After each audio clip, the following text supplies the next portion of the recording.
In the back of the book segment tonight, the meltdown of the Obama presidency. That's the argument that Bret Stephens, foreign affairs columnist for the Wall Street Journal, is making in a great, provocative new piece in Commentary magazine.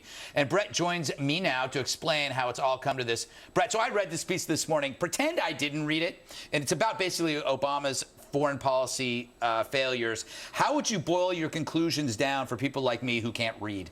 Well, first of all, we put it in really big type. I don't know if you're, there you go. You can see it on the screen. Look, the Obama presidency is like the Brazilian national soccer squad. I mean, these guys were supposed to be playing the brilliant game, pursuing pivots, resetting relations with Russia, restoring America's good name abroad. And then, like the Brazilians, they folded, they collapsed, they just absolutely capitulated. And now it's not even in dispute that this president's foreign policy is a total failure. You have Hillary Clinton saying it, you have Zbigniew Brzezinski, Carter's national security advisor, saying it. It's sort of unanimous. The question, Greg, is why is it failing?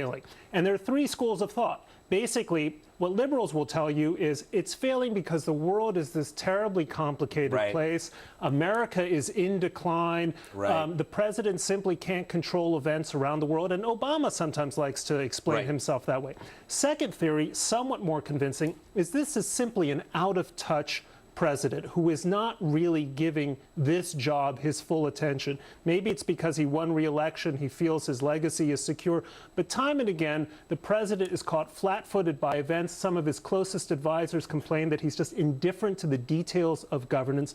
The argument I'm making in this article is it's not simply that. This is a president who's pursuing an ideological goal, which is reduce America's footprint. You know, environmentalists say reduce, reuse, recycle. In a sense, that's Obama's view for the United States. He wants a smaller footprint for the United States around the world. And as American power and influence shrinks, you have all of these groups coming up seeking to fill the void. Yeah, so in fact, if you had taken your article and instead have called it a failure and given it to President Obama, he would have taken the whole article as a compliment.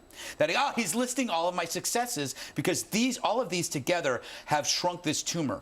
Because he believes our influence as detrimental to the world. Right. He basically believes that wherever America goes in the world, problems follow, that we always, in effect, make things worse. And what you're actually seeing around the world is suddenly Vladimir Putin realizes that no one's really in charge in NATO. The Iranians understand that they're going to walk through the door in terms of their pursuit of a nuclear weapon. The Iraqis, or the various groups in Iraq, said, hey, no one's going to stop us. There is simply no one in charge. Same deal in China. And so they're rushing out. And people are forgetting that this period of general peace and prosperity that we've enjoyed since the 1940s, since the beginning of Pax Americana, didn't just happen by accident. It happened because successive American presidents said, if not us, there's no one else. There's no UN, there's no multilateralism, and we certainly don't want the Russians or the Chinese running the show. So Pax Americana brings huge benefits with it, and this president's ideology is that Pax Americana is basically a bad idea. Is this damage that we've seen, is it permanent? I mean, is it possible after 6 years that there's no way back?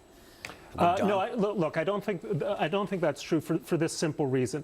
America's in retreat, but I don't think America is in decline. When people tell you, you know, this is a country in decline, hey, this is the country where fracking is happening. This is the country where iPhones are being made. I mean, there's in so many ways, there's a renaissance of American ingenuity simply being gummed up by a regulatory state, by a president who doesn't believe in the very things that make this country great. Russia's on the march, but Russia's actually in decline. Its population is falling. Europe is in decline. The Chinese, people say, oh, the Chinese are going to take over the world. When I was growing up, Japan was going to take over the world. There's always someone else that's going to take over the world. The resources, the ingenuity, the capacity for self-renewal is in this country. The problem is not having an administration that is taking advantage of it. Right. So basically, America succeeds despite the leader's failure, that we're going to still pull it through. It's just going to be a little harder. You know, one of the things that always amazes me is, you know, you meet, say, the president of a country like Colombia or, you know, various other countries, and you say, gee, this country's life or death succeeds on whether it's a good president or not. In a way, the miracle of America is we can have terrible presidents, and yet here we are. Basically a broadly powerful, prosperous, and confident country that can do things if only we have good leaders. Yeah, it's a testament to our system that we can withstand these things, these internal problems. I always feel like what's happening is punishment for our past transgressions.